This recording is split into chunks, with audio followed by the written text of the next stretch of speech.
G'day guys, back with the Outer Circle. So today's episode is about bloat. Probably got that from the title. Now I have a bit of a discussion where bloat will come up with Northern Exile in the next couple of days. That should come out.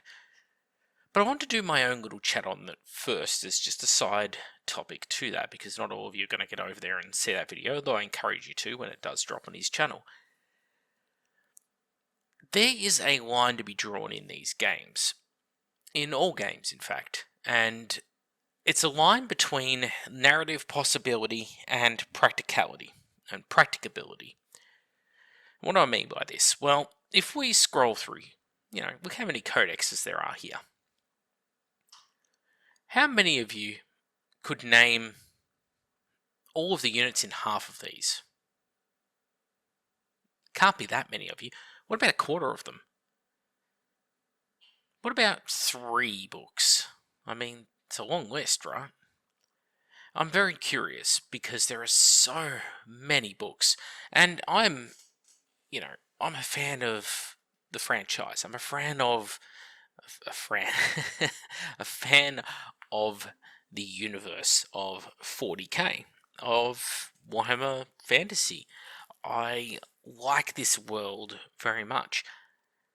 And there are so many interesting facets of it that you want to explore. And you look at things like the Harlequins, the Genestealer cults, and of course the Leagues of Votann, the copyright-friendly version of the Squats, that have all been sort of resurrected in the last 10 years or so, that were dead for decades. And it's great that they're back, and yet at the same time, it's become very unwieldy, hasn't it? And I think that's the problem. We have this huge universe, so much wealth of fluff to pull upon, and we want to play it all. We want to have it, and we want to have these forces on the tabletop, and especially there are certain aspects, like I'm a big Deathwatch fan, for example, I'm also a big Crimson Fist fan, and I would love to, maybe one last time get into 40k and have a Crimson Fist army, or a Deathwatch army. But at the same time, do they need their own particular codex? Do they need their own, special book just for them? I don't know. Because at some point we have to draw a line. Because there comes a time where there's just so many things. It's fine if you're playing for a narrative, within a degree, to have all of these books, to have all of these codexes just oozing out of every orifice. Because, hey, who cares if it's balanced or not or whatever, you're playing for the narrative. But if it's any kind of semi-competitive or, God forbid, competitive environment, there is no way on earth these can all be balanced, is there? There's just way too much stuff going on. And the more and more stuff that gets added, the worse and worse the problem gets. And that then translates into support for the game. It's naturally very easy for Games Workshop to do a Space Marine release because, well, I've spoken for years about how, Space Marine releases, they get something new, that builds up hype, more people buy Space Marines are selling, therefore Games Workshop sees that, therefore they build more Space Marine kits because they're selling well, and the cycle repeats. That's true, but there's also other facets to it that we don't really discuss, and one of those is the fact that if they bring out a Space Marine kit, well, look here. We can do Raven Guard, Space Wolves, Deathwatch, Black Templars, Blood Angels, Dark Angels, regular Space Marines, of course. What else have we got in here? We'd have to have more. We'd probably have, I suppose, Grey Knights, but, your Imperial Fist, your Iron Hands, all your different chapters. So, whatever they come up with for a Space Marine force can be used across many different types of Space Marine forces, and you might even convert a few, use them in Horus Heresy, or you might use a few converted kits in your Chaos Space Marines. Go for gold, right? But when they bring out something for, say, Orcs, there's not many systems they could use them for, not many different armies they could use them for, apart from just, well, Orcs. And it's one of those funny things. And of course, the more and more books we add, the more factions need to be supported. Something has to give at some point, right? And we're sort of seeing now a repeating pattern of sorts. The 8th edition 40k, that gave us Death Guard. A Death Guard revival, essentially, alongside the Primaris Marines. And the very, very tail end of that edition gave us the Sisters of Battle. The 9th edition gave us a Necron rejig. And partway through its life cycle, an Eldar rejig in part, and an Orc rejig in a very small part. And now we're going to 10th, we're going to see something, I'm guessing Dark Angels-y, Marines in general. They're always getting a rejig. But we're going to get, in this instance, Tyranids. So it's about every edition that seems to come, we seem to get, let's say, 2 of the old legacy factions get updated. 2 per edition. And you get like 1 or 2 new things along the way. So it might be a Custodes book, it might be a Leagues of Votann, it might be your Death Watch, who knows what.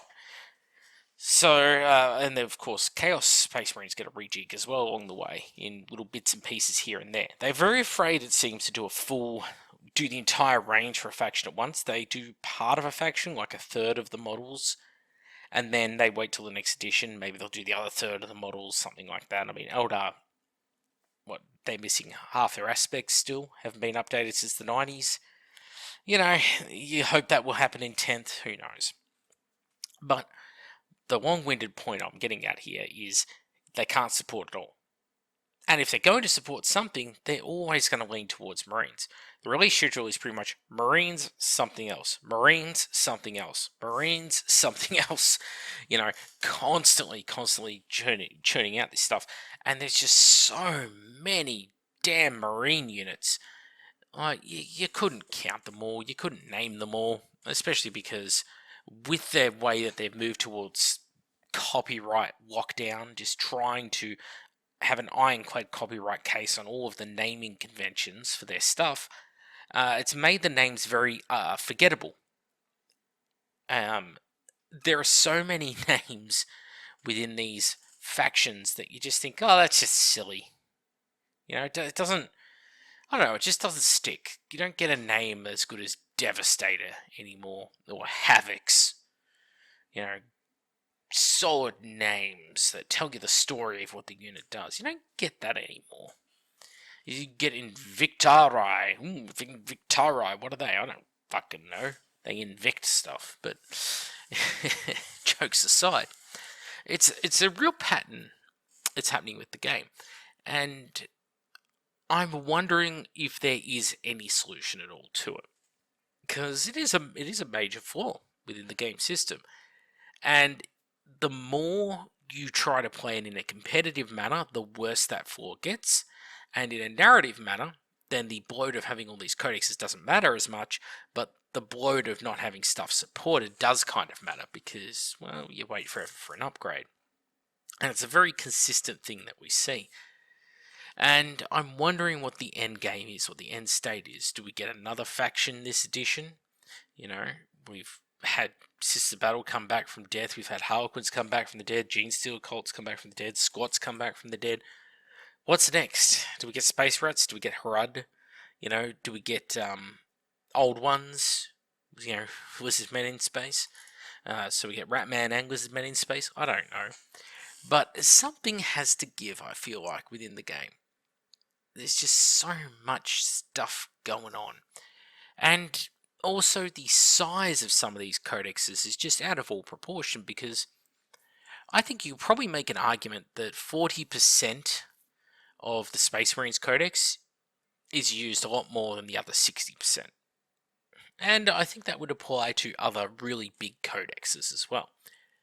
Because there's always going to be that cream of the crop, the pick of the litter type thing, and there are so many similar units that do the same sort of job on the battlefield. All these different variants of Proteus armor, and sorry, Phobos armor come to mind straight away, because you think, well, what do you need Reavers for, and what do you need this for, and what do you need that for? They all do the same shit at the end of the day, just in a slightly different way. And so people naturally will gravitate towards a certain direction, the flow of least resistance, whatever it might be, and so a bunch of the book just doesn't get touched in the first place. And it feels like they keep many units, especially the old Space Marine, around, just as a bit of a legacy thing. Like, oh, well, we won't get rid of it because people want to keep playing their old stuff. And well, we've got rid of stuff in the past that made people upset. And that's true. I could definitely see where they're coming from, because I'd be the sort of person who'd be upset if a bunch of my stuff was made, a legacy unit overnight. But, well, they did it with the Horus Heresy, and it feels like they should probably do it with 40k. They should really go through, starting with the Space Marines, especially the Space Marines, and just start culling units off. Because there's just so much stuff in there. And I know, there'll be the typical people who like to pop in the comments and say, well, good thing you're not in charge because the Space Marines sell well. You can't do that. Well, there's only so many machines that can mold the miniatures, so much space in warehouses. Like, wouldn't it be good to change it up a little bit? If they want to have Primaris Marines, just commit to it wholesale now. They're turning all the characters into Primaris. What's the point of even having Firstborn anymore? Sure, they serve a niche in game, but that niche will go away. The more and more units they make for the Primaris, the more and more they'll erode the difference until, well, there's nothing that the Primaris can't do differently. So, yeah. Anyway, that's just some rambling thoughts I have on a bit of bloat. Not sure if I'm actually going to put this video up proper or not, because it is such a bit of a rambling mess, but just as a talking point, I think I'll put it up there, and I'll leave it up to you guys to decide what you make of it.